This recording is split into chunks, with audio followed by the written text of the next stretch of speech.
अहो मुखातून शब्द बाहेर पडायला, तो खरा ठरायला तेवढं वाणीमध्ये तप असावं लागतं, तेवढी भगवंताप्रती श्रद्धा असावी लागते, तेवढा भाव असावा लागतो, तेवढी साधना असावी लागते, तेवढा अधिकार सुद्धा असावा लागतो, तेव्हा मुखातून शब्द बाहेर पडलेला तो खरा ठरतो. आमच्या मुखातून शब्द बाहेर पडायचा आणि खरा ठरायचा होय.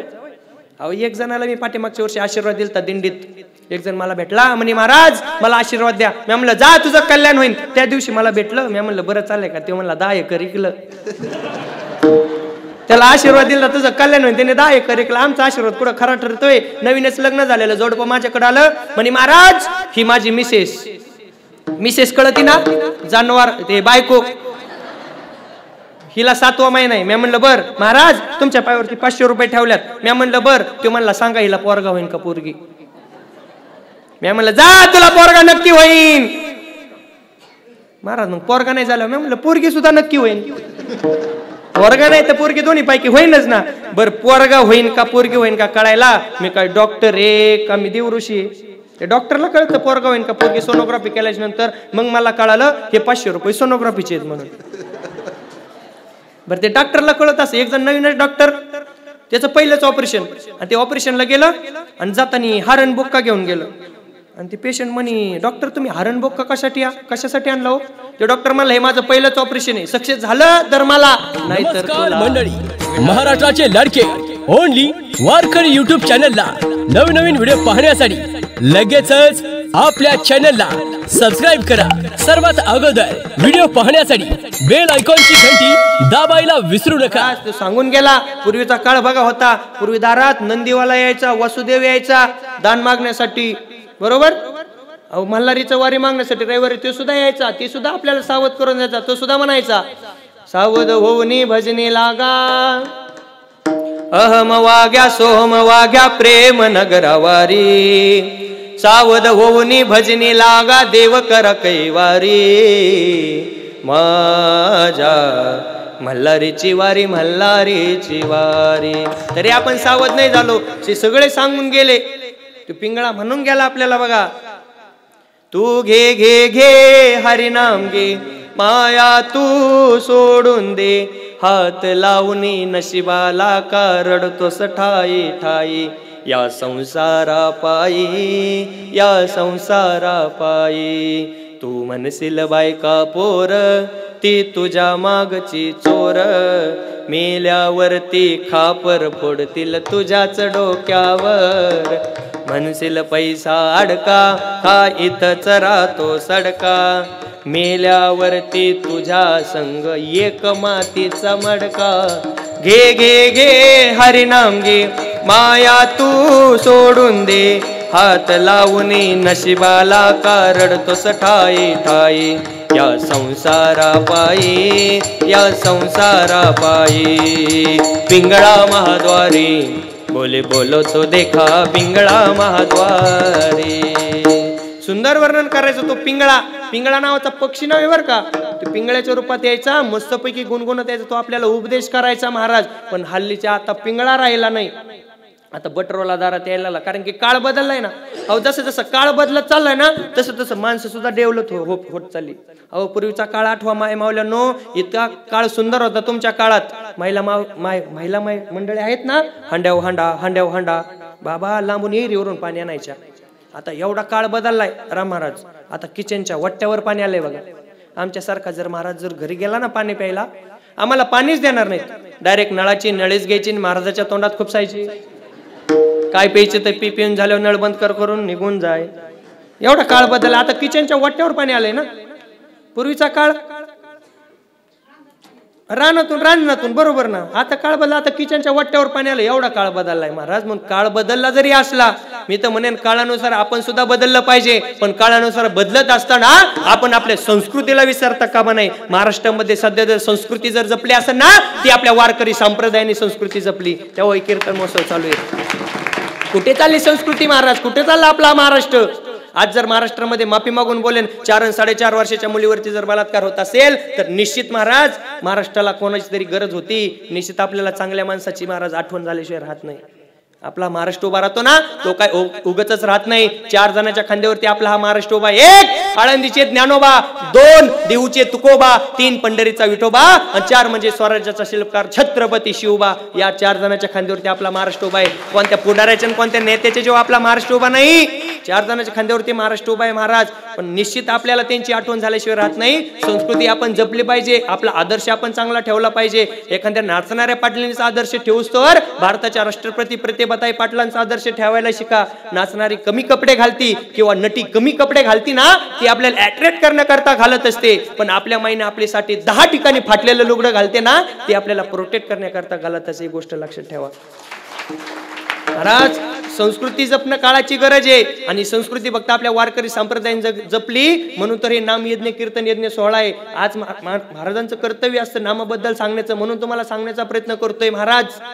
ते सांगून गेलेत आपल्याला भले भले, कारण की नाम जे आहे ना भगवान परमात्म्याचं एवढं आहे. छोटात छोटं लहानात लहान किंवा गगनाहुनी वाढ नाम आहे. मोठ्यात मोठं आहे, लहानात लहान आहे, चांगल्यात चांगला आहे, बऱ्यात बरं आहे किंवा सारात सार भगवंताचं नाम आहे. बघा, सारा सार विचार करा उठा उठी नाम धरा कंठी विठोबार किंवा सार सार सार विठोबा नाम तुझे सार.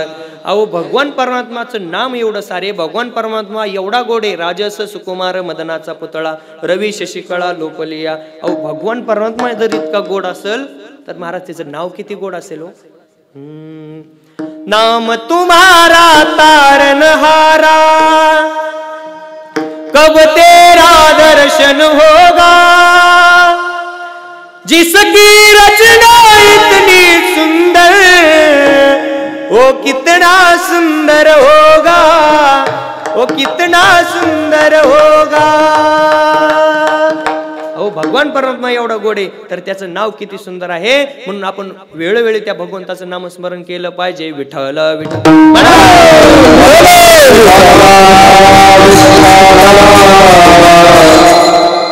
नामात आणि नावात फरक आहे बरं का. तुम्ही म्हणता नाव आपल्यासारख्याची नावं ठेवली जातात आणि संत महात्म्याची देवाचं नाम आणि आपल्यासारखीची नावं, आणि आपली नावं सुद्धा शेणी नसतात. आपलं नाव आहे गंगूबाई, नाव गंगाधर, आंघोळ नाही महिनाभर, नाव निर्मला, घरादाला बोरा आला, नाव शांती, आणि नसणारं भांडणं आणती. हे अशा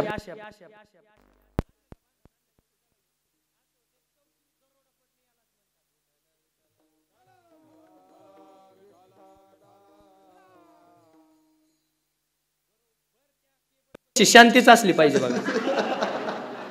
वरून पण ती शांतीची ना, नसणारी भांडणं आणती कुठानाची ना. हे असं पाहिजे बघा. हे हसत खेळत कीर्तन झालं पाहिजे बघा. नाही तर कीर्तनकारांनी किती सांगावं उगा असं नाही. हसत खेळत हसा खेळा पण शिस्त पाळून कीर्तन केलं पाहिजे. मग भगवंताचं नामस्मरणाचा फायदा खूप आहे महाराज. या भगवंताच्या नामस्मरणानं काय काय होतं, आपला उद्धार होतो. या भगवंताच्या नामस्मरणानंतर आपली नाव ऐलतीरावरून पैलतीराला नेले जाते. या भगवंताच्या नामस्मरणानं आपण अविनाशी पदाला पोहोचू शकतो. आणि हे कारण की या भगवंताच्या नामाचं सार एवढं महात्म्य आहे महाराज. आपल्या भगवंताचं नाम घेतल्याच्या नंतर आपल्याला 4 मुक्त्या सुद्धा भेटतात.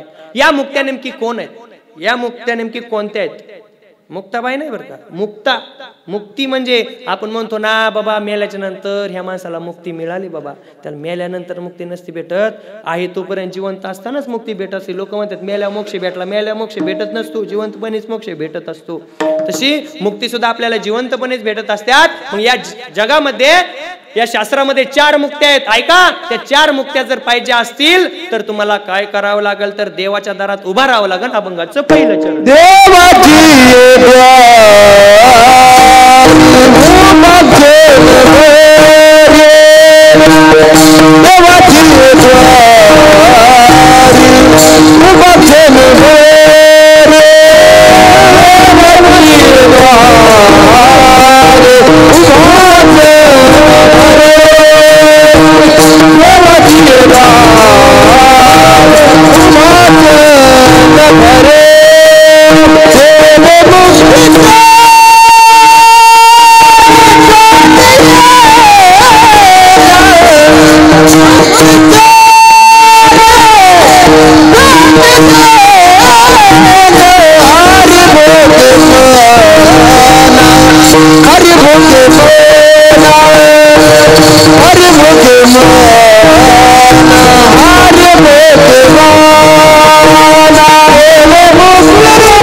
ज्ञानोबाच्या प्रथम चरणामध्ये माऊली मावशी ज्ञानोबराय म्हणतात, तुम्हाला जर मुक्त्या पाहिजे असतील तर तुम्हाला देवाच्या दारात उभा राहावं लागेल. मग महाराज तुम्ही म्हणता मुक्त्या मुक्त्या, तुम्ही मागापासून मग ह्या मुक्त्या नेमकी आहेत तरी कोणत्या? तर 4 मुक्त्या आहेत ऐका. समीपता, सलोपता, स्वरूपता आणि सायुज्यता, या 4 मुक्त्या आहेत. आणि या 4 मुक्त्या फक्त आपल्याला देवाच्या दारात उभा राहिल्याच्या नंतर भेटतात. पण ह्या 4 मुक्त्या कुठं आहेत माहितीये का? ह्या 4 मुक्त्या आहेत त्या भगवंताच्या नामस्मरणाजवळ आहेत. बघा, तुका म्हणे नामा पासी 4 मुक्ती, ऐसे बहुत ग्रंथी बोलिले, ऐसे बहुत ग्रंथी बोलिले. तुम्हाला जर या 4 मुक्त्या जर पाहिजे असतील तर तुम्हाला त्या भगवंताच्या नामस्मरण करावं लागेल. नामापाशी 4 मुक्त्या आहेत. आणि दुसरी गोष्ट, या 4 मुक्त्या कुठं आहेत तर ते देवाच्या दारात आहेत. तुम्हाला जर 4 मुक्त्या पाहिजे असेल ना,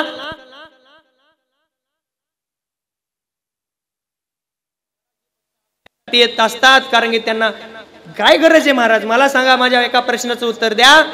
माझे भगवान बाबांना नारायणगडवरून ज्यावेळेस हाकलून दिलं ना, नारायणगड ज्यावेळेस भगवान बाबांनी सोडला ना, त्यावेळेस भगवान बाबांना काय गरज होती आपल्यामध्ये थांबण्याची? अहो, भगवान बाबा हिमालयामध्ये निघले होते. पण हिमालयामध्ये जात असताना खरवंडीच्या बाजीराव पाटलानं करंजीच्या घाटामधून बाबांना परत पाठीमागं घेऊन जावं. आणि पूर्वीचा जो धौम्यगड, त्याचं नाव भगवानगड ठेवण्यात आलं. महाराज, हे साधू महात्मे काहीतरी कीर्ती करण्यासाठी येत असतात आणि आपला उद्धार करून जात असतात. बघा, हिमालयामध्ये जाऊन तपश्चर्या करणार होते, भगवंताचं नामस्मरण जपणार होते. पण फक्त राहिले ना, ते फक्त आपल्या गोरगरीब जनतेसाठी, आपला उद्धार व्हावा याच्यासाठी. नाहीतर महाराज, आज जे आपले आहेत ना मुलं, विद्यार्थी, कोण पोलीस मध्ये, कोण IPS कलेक्टर अधिकारी, हे जे आहे ना, ही जर कृपा असेल तर भगवान बाबांची कृपा आपल्यावरती आहे महाराज. त्याचं कारण महाराज, भगवान बाबा म्हणले जमिनी विका पण मुलं शिका. जमीन वेळ प्रसंगी म्हणले, मी तर म्हणेल भगवान बाबांनी आपल्याला जमिनी तर नाही विकायला लावल्या, पण आपल्या मुलांनी खूप कष्ट केलं, त्यांच्या चरणावरती विश्वास ठेवला आणि योग्य तर चांगल्या मोठ्या उच्च पदावरती गेले. अहो, आपल्याला लोक नाही तर म्हणायचे हे येडी नगरी येतं, नगरी म्हणायचे लोक, ऊसतोडे म्हणायचे. पण भगवान बाबाची कृपा आहे महाराज, साधू महात्मे आपल्या जीवनामध्ये नकळत येत असतात आणि आपल्याला चांगला मार्ग दाखवून जात असतात. बघा ना, आपल्या जीवनामध्ये भाग्य आहे आपलं मराठवाड्याचं.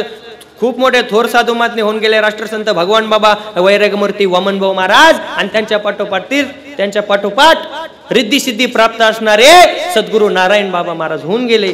मुखातून जो शब्द बाहेर पडायचा तो खरा ठरायचा. आहे तोपर्यंत साधू महात्म्याचे राम महाराज आपल्याला किंमत कळत नसते, आणि गेल्यानंतर आपण पश्चाताप करून काय फायदा नसतो. आहे तोपर्यंत साधू महात्म्याची किंमत कळत नसते, आपल्यासाठी ते येत असत. ऐका, अहो, वामनभाऊ महाराज जीवन जगले, आपल्यासाठी जगले. भगवान बाबा जीवन जगले, आपल्यासाठी जगले. नारायण बाबा सुद्धा जीवन जगले ना, आपल्यासाठी जीवन जगले. बाबा, तुमच्या बघून मला माफी मागून बोलतो मी आता तुम्ही बसलात ना कीर्तनात, तारकेश्वर गडावर गेल्याच्या नंतर नारायण बाबाच्या मूर्तीकडे बघावं, आणि त्यांची मूर्ती बघल्याच्या नंतर साक्षात त्यांच्यासारखं तंतोतंत रूप जर कोणामध्ये दिसेल तर लक्ष्मण बाबामध्येच. अहो, काय असतं बघा, साधू महात्म्याचे गुण उतरत असतात. बघा, संगत जर लाभली ना त्या माणसाची, संगत करे सज्जन की तो हो गए तो बात, संगत करे गधे की तो खा गए तो लाद. जीवनात चांगल्याची संगत, जर संतांची संगत झाली ना, कल्याण होत असतं. त्यांच्यातले योग्य ते गुण आपल्यामध्ये येत असतात. महाराज, हे फक्त आपल्या कल्याणासाठी येत असतात. मी तर बघा ना, तुम्ही सर्वांना ज्ञात आहे, त्यांच्या मुखातून जो शब्द बाहेर पडायचा तो खरा ठरायचा. नारायण बाबांच्या, वामनभाऊ महाराजांच्या, भगवान बाबांच्या. अहो, एक वेळेस का आपल्या जीवनामधलं दुःख सांगायचं, व्यक्त करायचं, किंवा आपली अडचण जर सांगायची म्हणलं ना, लोक त्या काळात बाबांकडे जात होती, पण वामनभाऊ महाराजांपाशी कोण जात नव्हती. नको बाबा, भाऊंसमोर जर आपण कोणता शब्द टाकतो ना, भाऊंच्या मुखातून शब्द बाहेर पडला का निकालच फिक्स, तो खराच ठरायचा. भाऊंच्या मुखातला शब्द, म्हणून आपली अडचण भगवान बाबा समोर सांगत होती, पण वामनभाऊ महाराज समोर सांगत नव्हती. त्याचं कारण मुखातून शब्द बाहेर पडायचा तो खरा ठरायचा. असं आम्ही ऐकले. टाकळी मानोर या ठिकाणी सद्गुरू वैकुंठवासी वामनभाऊ महाराज ज्यावेळेस हयात होते ना, त्यावेळेस त्यांचा टाकळी मानोर या ठिकाणी नारळी सप्ताह होता, आणि त्या नारळी सप्त्यामध्ये एक जणाच्या दुकानासमोरून सप्त्याचा मंडप जात होता. तो दुकानदार काही केले बिगर तो मंडपच लावून देत नव्हता. 2-3 जर त्याच्यावरती वैतागली आणि भाऊंजवळ आली आणि म्हणे, भाऊ, तो दुकानदार आम्हाला काय मंडप लावून द्याय ना. सांगितलं भाऊला, ते भाऊ, तो दुकानदार आम्हाला त्याच्या दुकानासमोर मंडप लावून द्याय ना. भाऊ थोडेसे शांत झाले, आणि भाऊ रागाच्या भरात, जाऊ दे, थोडे शांत झाले, पण रागच कंट्रोल आहे ना. भाऊ म्हणले, जाऊ दे, नका लाव त्याच्या दुकानासमोर मंडप, त्याला जायला रस्ता ठेवा. काय झालं हसायला? भाऊ फक्त म्हणे त्याला जायला रस्ता ठेवा, त्याचं मड संकटच. भाऊनी इकडे म्हणायचं त्याला जायला रस्ता ठेवा, आणि त्याचं मड संकटच. काय वाणी ताकद असेल. आजकालच्या आमच्यासारख्या महाराजांनी म्हणावं बरं, त्याला जायला रस्ता ठेवा, महाराज जाईन तिथून आधी, महाराज, पण तो समोरचा जायचा नाही. अहो, मुखातून शब्द बाहेर पडायला, तो खरा ठरायला तेवढं वाणीमध्ये तप असावं लागतं, तेवढी भगवंताप्रती श्रद्धा असावी लागते, तेवढा भाव असावा लागतो, तेवढी साधना असावी लागती, तेवढा अधिकार सुद्धा असावा लागतो. तेव्हा मुखातून शब्द बाहेर पडलेला तो खरा ठरतो. आमच्या मुखातून शब्द बाहेर पडायचा आणि खरा ठरायचा होय. अहो, एक जणाला मी पाठीमागच्या वर्षी आशीर्वाद दिलता दिंडीत. एक जण मला भेटला, म्हणे महाराज मला आशीर्वाद द्या. मी म्हणलं जा, तुझं कल्याण होईल. त्या दिवशी मला भेटलं, मी म्हणलं बरं चाललंय का? ते म्हणला 10 एकर इकलं. त्याला आशीर्वाद दिला तुझं कल्याण होईल, त्याने 10 एकर इकलं. आमचा आशीर्वाद कुठं खरा ठरतोय? नवीनच लग्न झालेलं जोडपं माझ्याकडे आलं, म्हणे महाराज ही माझी मिसेस कळती ना, जानवर ते बायको, हिला 7वा महिना आहे. मी म्हणलं बर महाराज तुमच्या पायावरती 500 रुपये ठेवल्यात. मी म्हणलं बर. ते म्हणला सांगा हिला पोरगा होईन का पोरगी? मी म्हणलं जा, तुला पोरगा नक्की होईन. महाराज मग पोरगा नाही झाला? मी म्हणलं पोरगी सुद्धा नक्की होईन. पोरगा नाही तर पोरगी दोन्ही पैकी होईनच ना. बर पोरगा होईन का पोरगी होईन का कळायला मी काय डॉक्टर आहे का मी देवऋषी आहे? ते डॉक्टरला कळतं पोरगा होईन का पोरगी. सोनोग्राफी केल्याच्या नंतर मग मला कळालं हे 500 रुपये सोनोग्राफीचे आहेत म्हणून. बरं ते डॉक्टरला कळत असं. एक जण नवीनच डॉक्टर, त्याचं पहिलंच ऑपरेशन, आणि ते ऑपरेशनला गेलं आणि जाताना हरण बुक्का घेऊन गेलं. आणि ते पेशंट म्हणे डॉक्टर तुम्ही हरण बुक्का कशासाठी आणला हो? ते डॉक्टर म्हणला हे माझं पहिलंच ऑपरेशन आहे, सक्सेस झालं तर मला, नाही तर तुला. विठ्ठल म्हणतो गेले गेले गेले नाहीत. भगवान बाबा आपण म्हणतो गेले, वामन भाऊ महाराज आपण म्हणतो गेले, नारायण बाबा आपण म्हणतो आपल्यातून गेले. ते आपल्यातून शरीराने गेले, पण कीर्ती रूपाने कार्यारूपाने आपल्यामध्येच असतात बघा. अमर होऊन जात असतात बघा ते अमर. गेले नाही ते अमर झाले, गेले नाही ते अमर झाले. भगवान बाबांचे दर्शन मज झाले, दर्शन मज झाले. बाबांनी घेऊन समाधी आम्हा टाकिले वनी. रूपनाम भगवान ध्यान साठिले मनी. श्रावण वद्य पंचमीला 1896 घाट सावरगावी सूर्योदय समयाला हो हो हो. माता कौतिका पिता तुबाजी पोटी रत्न आले उदयाला. दिव्य देऊनी विभूती धन्य केले जगाला. गेले नाही ते अमर झाले. भगवान बाबांचे दर्शन मज झाले, दर्शन मज झाले. काय महाराज भगवान बाबा सामर्थ्यवान असेल हे उत्तम कीर्तीने आपल्यामध्ये येत असतात. महाराज ही येत असतात ना, हे स्वतःच्या मर्जीने येत असतात आणि जातात सुद्धा स्वतःच्या मर्जीने. महाराज अहो भगवान बाबा जन्माला आल्याच्या नंतर वाड्यामध्ये 108 दिवे लागावे, हा काही चमत्कार असेल का? भगवंताचा संदेशच असल्याशिवाय का? भगवान बाबांची जन्मभूमी सावरगाव आणि कर्मभूमी ऐका, अहिल्यानगर जिल्हा. बाबांची जन्मभूमी बीड जिल्ह्यामध्ये आणि कर्मभूमी अहिल्यानगर मध्ये. आणि तसं वामन भाऊ महाराजांची ऐका जन्मभूमी बोरगाव फुलसांगवी. फुलसांगवीकर बाबांचा जन्म आणि कर्मभूमी गहिनीनाथगड चिंचोली. बघा ही अल्टरनेट झाल्यासारखे. वामन भाऊ महाराज जन्म तिकडं असून बाबा इकडं आले. आमच्या जे बालाघाट डोंगर मधले जे लोक आहेत ना, असे लई दगडाच्या काळजाचे आहेत, असे लई कडक. यांना नेमकी भगवान बाबांना असं झालं. भगवान बाबा म्हणजे शांत, शांती परते नाही सुख एर अवघेचे दुःख. शांतमय स्वभाव असणारे म्हणून त्यांना हे लोक आवरणात म्हणून कडक वैराग्यवान वामन भाऊ महाराज इकडे आले आणि भगवान बाबा इकडे गेले. महाराज हे साधू महात्म्यांचं जगणं असतं बघा, येणं असतं. महाराज किती पुण्यभूमी. महाराज जन्म झाल्याच्या नंतर त्या जन्माच्या पुण्यभूमीमध्ये महाराज ते नाव अख्ख्या जगामध्ये गाजून गेलं. घाट सावरगाव. घाट सावरगावी बाबांचा जन्म आहे. पण महाराज भाग्य आहे की आपलं सुद्धा त्यांच्या इतकं आपलं जन्माचं पुण्याचं भाग्य आहे. भारतात अनेक राज्ये, अनेक राज्यामधून महाराष्ट्रात आपला जन्म झाला. महाराष्ट्र राज्यात अनेक जिल्हे, अनेक जिल्ह्यातून अनेक तालुके, त्या तालुक्यामध्ये अनेक गावे, पण आपलं भाऊबाबांच्या कुशीत, सद्गुरू महाराजांच्या कुशीत आपला जन्म झाला. आपल्याला त्यांची सेवा करायला भेटते ना, हे आपलं पूर्वजन्मीचं पुण्यच आहे. आपण हे केलेलं नामस्मरणाचा फायदाच आहे महाराज. म्हणून वेळोवेळी भगवंताचं नामस्मरण केलं पाहिजे. भगवंताचं नामस्मरण करण्याचा फायदा काय होतो माहितीये का? पुण्याची गणना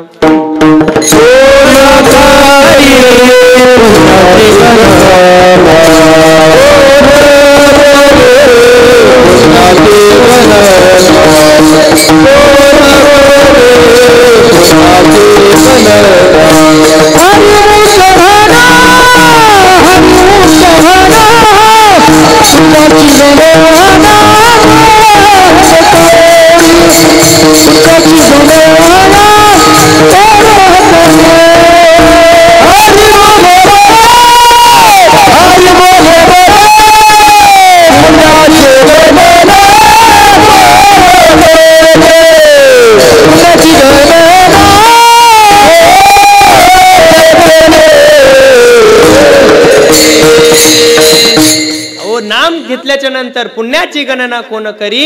हे पुण्य तुम्हाला कमवायचं असेल तर वेळोवेळी त्या भगवंताचं नामस्मरण करायचं असेल. ते नामस्मरण करण्यासाठी तुम्हाला हिमालयामध्ये जायची गरज नाही. ते नामस्मरण करण्यासाठी तुम्हाला ब्रह्मचार्य राहण्याची गरज, ते नामस्मरण करण्यासाठी तुम्हाला संन्यासी राहण्याची गरज नाही, किंवा ते नामस्मरण करण्यासाठी तुम्हाला कीर्तनकार होण्याची गरज नाही. पण ते नामस्मरण करण्याचा अधिकार प्रत्येकाला आहे. सकळांशी येते आहे अधिकार. कलियुगी उद्धार हरीच्या नामे. हरीचा महाराज तुम्हाला जर उद्धार करायचा असेल, त्या हरीच्या नामानं आपला उद्धार होतो.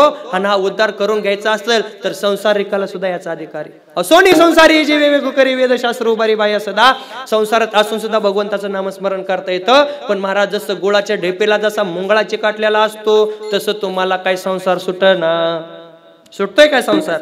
संसार भाल्या भाल्याला चुकला नाही, संसार सगळ्यांनी केला. पण संसार करत असताना संसाराचं मूळच दुःखाचं आहे. संसार दुःख मूळ चोहीकडे इंगळ विश्रांती नाही, किंवा सुख पाहता जवा पाडे दुःख पर्वता एवढे. या सुखाच्या आशेपायी आपण संसार करतोय. सर्व सुखाची या आशा जन्म गेला, क्षण एक मुक्ती यज्ञ नाही केला. आशेपायी आपला जन्म चाललाय महाराज. आपल्याला साधू महात्म्यांनी संतांनी आपल्याला संसार करणाऱ्याला उपमा दिली. का रे दास होसी संसाराचा खर. गाढव म्हटलंय आपल्याला. खर म्हणजे गाढव. संसार करणाऱ्यांनो ऐका, गाढवागतच आपली फजिती आहे. जे लग्न करते संसार करते. कार्यदास होसे संसाराचा खर. तो खर म्हणजे तो गाढव म्हणजे सांभाळण्याची पद्धत आहे. ते गाढव सोनाराकडे असतं आणि त्याला काचत ठेवलेलं असतं. बरोबर का? बरोबर का? कुंभाराक गाढव असतं. ते दिवसभर शेतात राबतं. ते विटा वाहतं, माती वाहतं, आणि संध्याकाळी ते गाढव दावणीला येऊन उभा राहतं. गाढव सांभाळण्याची पद्धत आहे. आणि संध्याकाळी गाढवाचा मालक पाठीवरून हात फिरवतो. त्या गाढवाला वाटतं आता आपल्याला बांधलं. ते गाढव सकाळपर्यंत तसंच उभा. परत दुसऱ्या दिवशी सकाळी गाढवाचा मालक येतो, पाठीवरून हात फिरवतो. उठा, जनावरांच्या दारा काढायच्या. मालक येतो ना. आपण कोण आहेत? गाढव. कोणी उपमा दिली संत महात्म्याने? उठा, दूध डेअरीवर जायचे दूध घालायला. उठा, शेतात जायचंय. उठा, कीर्तनाला जायचंय. रोज त्या गाढवाला कुठंतरी बोंबलत कीर्तनाला जावं लागतं, संध्याकाळी धावण्याला यावं लागतं. कोणाला सांगितलंय मी? ह्या गाढवाचं सांगतोय मी.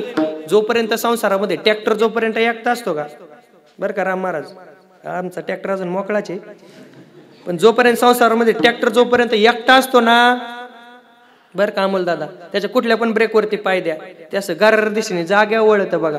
ट्रॅक्टर एकटच, आणि त्या ट्रॅक्टरला फक्त पाठीमागून टायली जोडा. बरं, ट्रॅक्टरला टायली ते आपल्या मेकरीतून चाललं तरी असं थुतारवर करून चालते बघा. बघितलं ट्रॅक्टर तुम्ही टायली जोडल्याच्या नंतर? अहो, एक टायली वाढल्यावर त्या ट्रॅक्टरला एवढा त्रास होत असेल. लोक 2-2 टायल्या कशा सांभाळायचं असेल? ऊसाच्या म्हणलं, ऊसाच्या म्हणलं हो, तुम्ही डोक्यात वेगळा आणू नको. काय 2 टायल्या कोणाला? हे संसाराची गती. आशेपायी आपला जन्म चाललाय. संसारातली आशा इतकी महाराज, इतकी आशा आहे. आपण आशेपायी गुंतून बसलोय. तुम्हाला आशा कशी असते सांगतो. मी निघालो नगरवरून मेकरीसाठी कीर्तनाला. मला मेकरीला उतरायचं होतं. नगर पाथर्डी गाडीत बसलो. माझ्यावर घेऊन सांगतो तुम्हाला संसारातली आशा कशी असते. मी ज्या शिटावरती बसलो त्या शिटावरती एक 2-3 वर्षाचं लेकरून तिची आई शेजारी येऊन बसली आणि ते बाळ्या लई येड्यावानी करायचं. त्या माईमाऊलीने पिशवीतला डबा काढला शिऱ्याचा आणि त्या बाळ्याला खायला दिला. अरे बाळ्या, ते बाळ्या पण ते घासच खायना. अरे बाळ्या एक घास खा. खातो का देऊ त्या काकाला, म्हणजे मला. ते येड्यावानी करायला लागलं. गाडी थोडीशी पुढे गेली. तो बाळ्या काय तो घास खायना. ते बाळ्या नुसतंच येड्यावणी करायचं. माहिती टोपीवर कुठं धोतारच वर. म्हणलं ताई त्या बाळ्याला सांभाळा लईच येड्यावणी करते. परत पिशवीतला डबा काढायचा. अरे बाळ्या एक घास खा. खातो का देऊ त्या काकाला, म्हणजे मला. काकाला रागच आला. अशी बाई माग केली. म्हणलं ताई दान दिशील तुमचा काय निर्णय एकदाच कळवा बरं. एक तर देव घास तुमच्या बाळ्याला तरी द्या, नाही तर तो घास मला तरी द्या. अहो माझं कीर्तनाला उतरायचं गाव निघून गेलं. 1.5 तास झालं तुमच्या घासापायी. याला म्हणतात संसारातली आशा. त्या घासापायी कुठं गेलो, कीर्तन सोडून दुसरीकडे. ह्याला म्हणतात संसारातली आशा. पण संसार फार महाराज बेकार आहे. पण तरी पण सुद्धा साधू महात्मे म्हणतात तुम्ही संसार जरूर करा, पण संसार करत असताना संसारी असावे असोनी नसावे, भजन करावे वेळोवेळा. म्हणून एकदा सर्वांनी हात वरती करा. बघा करा हात वरती आणि राहून द्या सकाळपर्यंत तसेच केले बाबा.